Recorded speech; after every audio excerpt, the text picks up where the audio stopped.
So let's just talk about the Ultimate Fighter tryouts. Just walk me through that. Let's see, when was it? December 4th, right? Yeah.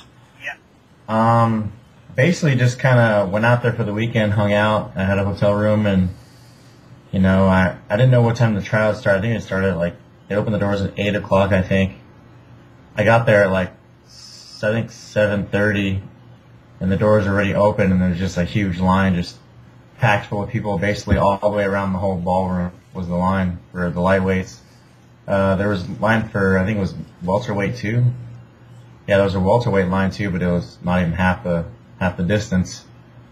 So I just kind of thought oh shit, there's a lot of people here. Right. Not that I wasn't expecting a lot of people trying out, but kind of overwhelming when you actually see them. Yeah, for sure. Yeah, just waited in line. Jeez, I was in line for, I think I was standing in line for a good 2 hours at least. And they weighed us, took our photos, gave us some paperwork to fill out, and basically that was it. Just kind of waited until our number got called. Nice. They were doing us in groups of, I think, 40 or 41. I don't know why 41. Yeah, it was 41. So I think there was over 200 lightweights that went. I think I was 160 or something like that. So I was towards the, maybe the middle or 3/4 through. Basically went in there. Silva gave us a little speech, quick little summary about what they're doing, what they expect. Basically just kind of started calling people out from there, grappling. I think we grappled for a minute and a half. We did that. They made cuts. We hit mitts. They made cuts, and then interview, and then basically kind of okay, we'll give you a call. Cool, man. And from there, how many times did you have to go back to Vegas after that?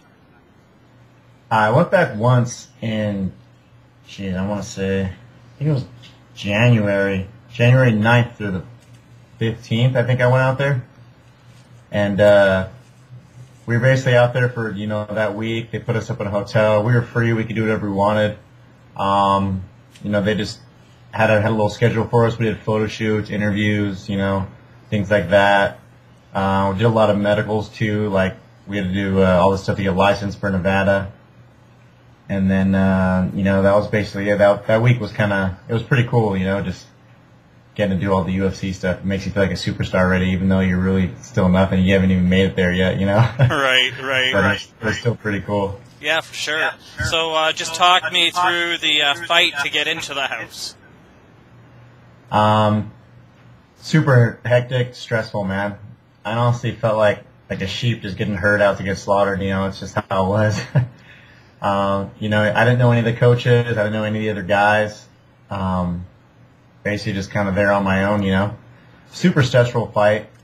I basically quit my job, left my life to, pursue that. So there was a lot riding on that, basically the most stressful fight in my life.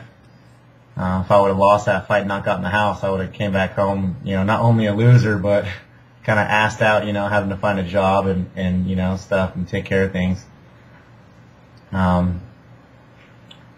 Really crazy, everything was going, it seemed so hectic at the time, and everything seemed so fast, but such slow motion, until you're actually fighting. Basically, it was my turn to fight. They called me out to the hallway, get ready, you're going to get a walkout. You're going to do a full walkout. We have extra time. You're good. I'm like, okay, cool. And then, not even 30 seconds later, take your shit off. You got to get ready to go. You got to be in there now. So I'm well, I'm ripping my shit off, I take off my shoes, my shirt, and I walk out there. I go to get in the cage, and the guy's like, no, wait. And I'm like, all right. So I'm sitting there. He's like, we got a commercial, or he said something, So I'm like, whatever. I'm standing there, I'm just kind of looking around I don't know, honestly, just trying not to stress myself out anymore. Right. I was kind of like, holy shit, this is crazy, Dana White's right there, the coaches are right there, they get all the other VIP people that are there watching. I don't even know who the hell any of them are. Super quiet in there, not real noisy. Usually when I fight, I'm used to a lot of noise, just kind of overwhelming noise. So it was kind of weird. It like, I don't know, it kind of forces you to think a little bit, I guess. You know, and then, like, okay, get ready, go in the cage. I go in the cage, you know, basically ref goes, okay, get ready to fight. I'm like, okay, you know, I'm getting ready, I'm standing there, and, oh, commercial break. We got a couple minutes. Wow. So I sat outside of the cage for, I don't know, like a minute or two, and then inside the cage I sat there for another like minute or two, you know, also. So, you know, I'm kind of just walking around, pacing, just trying to relax. I look across the cage, and the guy Cody Pfister was kind of just mad dogging me the whole time. So, you know, I'm kind of looking over and like, you know, I notice him staring at me, and I look away, and I look at him, he's just still mad dogging me, and I'm like, fuck, this kid thinks he's gonna beat me with his mad dog looks or something. I don't know, man. Like, what's going on? He's making this awkward. So then, you know, That's awesome. Yeah.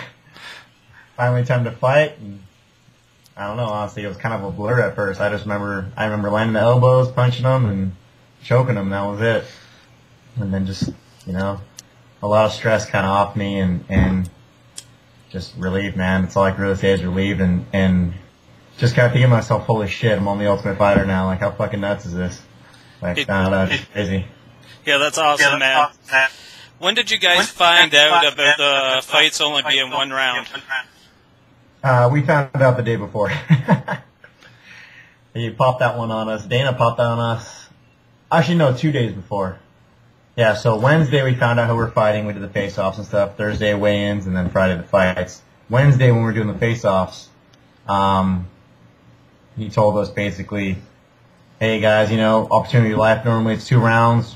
Guess what? It's only 1 round, so fucking do something, you know? Right. You guys better do something. You know, Dana is.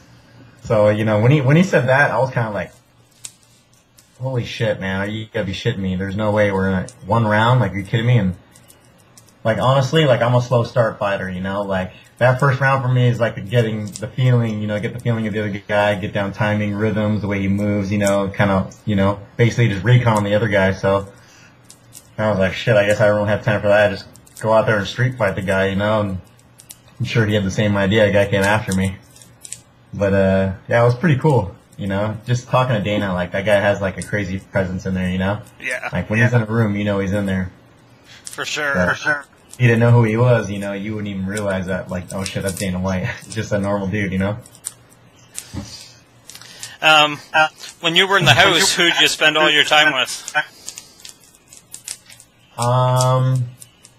At first, kind of just myself. I was kind of just, I don't know, kind of in shock and awe, and, you know, didn't really realize where I was, and I kind of went in there like, I'm going to go in here and everyone's going to be dickheads. I'm not going to make friends with anyone because everyone's going to be a bunch of, you know, a bunch of pricks about it, like a bunch of little ego fucks, you know, that I'm going to have to live with for 15 weeks. So at first I didn't really talk to anyone. Then, you know, a few weeks start passing, and then I start getting to know people, and then, you know, you begin to build bonds with people. And the guys I hung out with the most are always Sam, Justin, you know, Tickle, Vic, and Jeremy Larson. Basically just all the red team, you know? Sure. I still talk to the blue team. Like, I really liked Proctor, Cristiano. You know, Ogle's a cool dude. So Saunders. I didn't really talk to them too much because it's kind of like you're the enemy right now. You know, like, I'll be your friend, but I'm only just your friend because I have to be. You know, because we're in the house. So, I don't know. Everyone in the house is super cool, but I mainly just stuck with the team. You know, and just hung out with them. Okay, did anything interesting happen in the house that wasn't shown on the TV show? Yeah, there's a lot of shit that happened in the house that I didn't show. I actually just recently watched the show for the first time, you know, like a week ago or a week and a half ago, and you know, it was mainly just about the fights, you know. Yeah. You know, the first episode was about Kiesa. You know, his dad passing away. That sucked, you know. That was super hard, you know, especially for him, I could only imagine. And then after that, it's just, they didn't really even show much at the house. They showed a little bit, but not very much. But a lot of stuff happened, you know, like there were some pranks, some stupid little pranks, like Tickle would always, you know, tape the water spout on the faucet in the kitchen. So, you know, you turn the water on and it just squirts the guy. You know, Krushank and Ogle would shit in our toilet in the red room and then not flush it. You know, that was their cool prank. And then, Oh yeah, one time. Oh, this one was pretty good. I think it was Cruikshank. He put in our bathroom. He put a bunch of water bottles, like those little. I think they're 12-ounce UFC water bottles. He put a bunch of those, like Gatorade bottles, gallon bottles, in our bathroom where you basically couldn't walk in the bathroom because there's so many water bottles there. Where, like, actually, he spent some time on this. So I wake up in the middle of the night and there's like water bottles everywhere, and I'm just like, I was pissed off. I had to piss, so I just started kicking water bottles. And I go to the bathroom and take a piss, and then I just go right back to bed. And then, I wake up in the morning. I think it was like a Sunday where they trained in the morning but not at night. And so I waited for them to go training. I picked up all the water bottles. I threw them in Cruikshank's bathroom. I shook a couple beers, opened them, threw them in there. I put Abilene on the toilet seat, and then I blocked their bathroom door so they couldn't open it from the outside. I had like a foot ottoman and a couple ammo boxes and stuff we got from the coaches challenge. And I basically blocked their door. They had to break their door to get it in there. Nice. And then after that, we went to training at night. Cruikshank took our toilet seat off our toilet and stuck it in one of the trees in the backyard. Yeah, he told me about that. That was pretty funny. He left like little clues all over the house where we had to like basically, a wild goose chase on these clues to find our toilet seat. Just simple, harmless pranks. It was pretty cool, For the most part, everyone was really cool in the house, And I'm just glad it didn't really escalate, because I would have been, I already told everyone right off the bat, if anyone messes with my food or with my personal stuff, like, I'm kicking someone's ass. Like, I don't give a shit, man. I'll get kicked out of the house. Like, you just don't mess with someone's shit, especially not his food or his personal belongings. Pranking on me, dumping water, shit in the toilet, stupid shit like that, whatever. That's all fun and games, but when you start messing with my stuff, man, that's when I get pissed. Speaking of pissed, if someone took a piss in your bed, you'd be a little upset? Yeah, I'd be pretty pissed about that. Okay, man. Why, something I don't? No.